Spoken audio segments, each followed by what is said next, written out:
So আমি আজকে আমার দলের তৃণমূলের নেতাকর্মীদেরকে দেখাশোনা করার জন্য, তৃণমূলের ভাইদের পাশে দাঁড়ানোর জন্য আজকে আবারও আমি আমার দলের আমার নেতা ভাইদেরকে, এমপি ভাইদেরকে এবং মন্ত্রী ভাইদেরকে অনুরোধ করব যে প্লিজ আপনারা দয়া করে আমাদের এই তৃণমূলের যারা সারা বাংলাদেশে আজকে মশাল মিছিল করেছে এবং আগামীকালকে যারা হরতাল কর্মসূচি সফল করবে তাদের পাশে দাঁড়ান। কারণ এই তৃণমূলের নেতাকর্মীরাই আপনাদের প্রাণ। এই তৃণমূলের নেতাকর্মীরা হচ্ছে দলের প্রাণ। এই তৃণমূলের নেতাকর্মীরা হচ্ছে আমাদের প্রাণ। এই তৃণমূলের নেতাকর্মীরা হচ্ছে আমার নেত্রী শেখ হাসিনার প্রাণ। সো তাই আমি আমার এই তৃণমূলের নেতাকর্মীদেরকে দেখার জন্য, আগামীকালকের হরতাল সফল করার জন্য আমি আমার ভাইদের কাছে, আমার এমপি ভাইদের কাছে, আমার মন্ত্রী ভাইদের কাছে, আমার জেলা সভাপতি, সাধারণ সম্পাদক, নগরের সভাপতি, সাধারণ সম্পাদক সহ, কাউন্সিলর সহ, উপজেলা চেয়ারম্যান সহ যারা ছিলেন তাদের কাছে অনুরোধ করব যে আগামীকালকের যে হরতাল, সে হরতালটিকে আমাদেরকে অবশ্যই সফল করতে হবে। কারণ আগামীকালকের হরতালটি হচ্ছে আমাদের বাঁচা মরার লড়াই, বাঁচা মরার হরতাল। আমরা যদি আগামীকালকের হরতালটি সফল করতে না পারি, যেমন আজকে সারা বাংলাদেশে সব জায়গায় নিজেদের উদ্যোগে তৃণমূলের নেতাকর্মীরা মশাল মিছিল করেছেন, আগামীকালকে ইনশাল্লাহ আমরা আশা করছি যে সারা বাংলাদেশে আওয়ামী লীগের, তৃণমূলের নেতাকর্মীরা, সর্বস্তরের নেতাকর্মীরা গর্জে উঠবে এবং হরতালটি সফল করবে। কিন্তু এই হরতালটি সফল করার জন্য আমাদের নেতাদের, এমপিদের, মন্ত্রীদের, উপজেলা চেয়ারম্যানদের, মেয়রদের সহযোগিতা দরকার। সেটা হতে পারে আর্থিক সহযোগিতা, সেটা হতে পারে পলিসি সহযোগিতা, সেটা হতে পারে যে খোঁজ খবর নেওয়ার সহযোগিতা। আপনি অনেক সময় যদি টাকা না দিয়েও কারো মাথায়, যদি একজন কর্মীর মাথায় হাত দিয়ে আপনি বলেন, তাহলে এতেই কর্মীরা খুশি হয়। একটা ফোন দিয়ে যদি তার পাশে দাঁড়ান, সহমর্মিতা প্রকাশ করেন, তাতেই কর্মীরা উজ্জীবিত হয়, প্রাণ ফিরে পায়, প্রাণ চঞ্চল পায়। তাই আমি বলবো তৃণমূলের নেতাকর্মীদেরকে উজ্জীবিত করার জন্য, আগামীকালকের হরতালটি সফল করার জন্য আমার সকল এমপি, মন্ত্রী, যে নেতাকর্মীদেরকে, যারা ভবিষ্যতে এমপি, মন্ত্রী হতে চান, তাদেরকে বলবো তাদের পাশে দাঁড়ান। নয়তো আমি একটি কথা কিন্তু বারবার বলেছি যে যদি আপনারা যদি তাদের পাশে না দাঁড়ান, তাহলে এমপি। আর আরেকটা বিষয় আমি বলি যে আপনারা যারা মনে করেন যে এখন আপনারা নিজেদেরকে গুছিয়ে নেওয়ার চিন্তা ভাবনা করছেন, তৃণমূলের খোঁজ খবর নিচ্ছেন না, তাদেরকে অ্যাভয়েড করে চলছেন, তাদেরকে বলি যে আপনাদের উপর আল্লাহর গজব পড়বে, আপনাদের উপরে ন্যাচারাল পানিশমেন্ট হবে। এই ধন সম্পত্তি এগুলো নিজের সন্তানদেরকে খাওয়াবেন তো? কয় টাকা খাওয়াতে পারবেন? আপনি কয় বেলা খাইতে পারবেন? তিন বেলার বেশি তো আপনি খাইতে পারবেন না। সো এগুলো যদি করেন, আমাদের এই তৃণমূলের হতদরিদ্র, গরিব, দুঃখী মানুষদেরকে যদি খোঁজ খবর না নেন, তাদের পাশে যদি না দাঁড়ান, তাহলে দেখবেন যে আপনাদের প্রকৃতির গজব পড়বে, আল্লাহর গজব পড়বে। তাই আমি বলবো এই গজব আমরা চাই না। আমরা আপনাদের জন্য দোয়া করি এবং আমরাই আপনাদেরকে আগামী দিনে বাংলাদেশে নিয়ে আসব।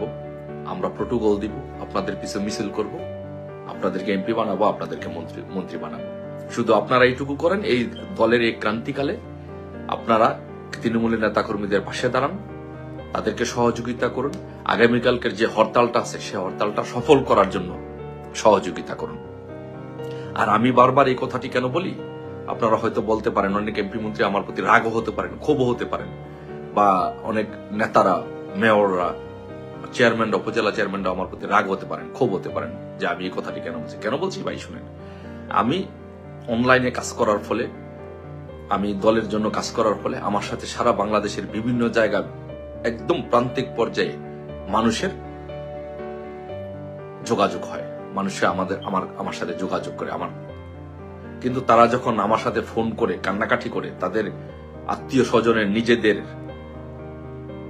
আহত হওয়ার ছবি পাঠায়, এমন ভাবে বিএনপি, জামাত আমাদের নেতৃবৃন্দদেরকে, কিছু নেতা কর্মীদেরকে পিটিয়েছে, আহত করেছে, যে তারা আজকে জীবন মৃত্যুর সন্ধিক্ষণে, মৃত্যু সজ্জায় অনেক লোক।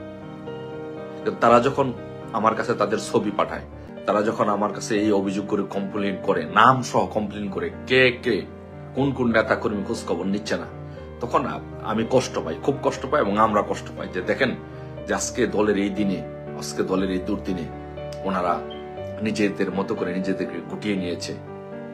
তখন নিজের ধারণা থেকে, বিবেকের ধারণা থেকে জানি হয়তো কোনো আপনারাই আবার এমপি হবেন, আপনারাই মন্ত্রী হবেন, আপনারাই নেতা হবেন, আপনারাই সবকিছু হবেন, আমরা ধারে কাছেও যাওয়ার হয়তো সুযোগ পাবো না, কিন্তু সেটি বড় কথা না। বিবেকের ধারণায় আজকে বলতে হয়, প্লিজ দয়া করে আসুন, আগামীকালকের যে হরতাল, সেই হরতাল কর্মসূচিটা আমরা সম্মিলিতভাবে সকলে ঐক্যবদ্ধভাবে আমরা আগামীকালকের হরতালটি সফল করি। কারণ আমরা জানি যে বঙ্গবন্ধুর সৈনিকেরা, বঙ্গবন্ধুর আদর্শের সৈনিকেরা, শেখ হাসিনার সৈনিকেরা যখন গর্জে ওঠে তখন কোনো অপশক্তি বাংলাদেশে তাদেরকে দমিয়ে রাখতে পারে না।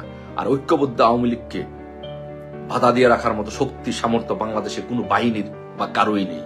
কোনো বাহিনী বা কেউ বাংলাদেশের ঐক্যবদ্ধ আওয়ামী লীগকে দাবিয়ে রাখার মতো সক্ষমতা নেই।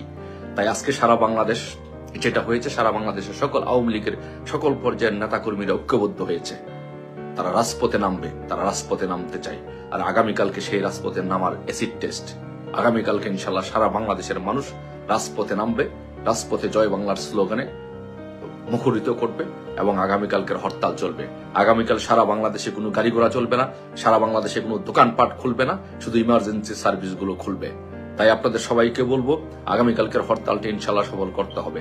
এই হরতাল কর্মসূচি সফলের মাধ্যমে আমরা বিশ্ববাসীকে এবং দেশবাসীকে আমাদের সক্ষমতার জানান দিতে চাই যে বাংলাদেশের আওয়ামী লীগ 4 কোটি পরিবার বাংলাদেশ আওয়ামী লীগের রাজনীতির সাথে জড়িত।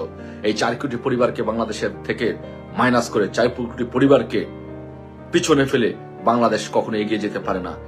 তাই আমরা বাংলাদেশবাসীকে, বিশ্ববাসীকে আমরা আমাদের সক্ষমতার জানান দিতে চাই যে আমাদের বাংলাদেশের মানুষ শেখ হাসিনাকে ভালোবাসে, বাংলাদেশের মানুষ আওয়ামী লীগকে ভালোবাসে, বাংলাদেশের মানুষ বঙ্গবন্ধুকে ভালোবাসে, বাংলাদেশের মানুষ শেখ হাসিনার উন্নয়নের রাজনীতিকে পছন্দ করে, বাংলাদেশের মানুষ এদেশে কোনো জঙ্গিবাদ দেখতে চায় না, বাংলাদেশের মানুষ এদেশে তালেবানি কায়দার মতো, তালেবানের মতো এরকম একটা জঙ্গি রাষ্ট্র, তালেবানি রাষ্ট্র হিসেবে বাংলাদেশকে দেখতে চায় না।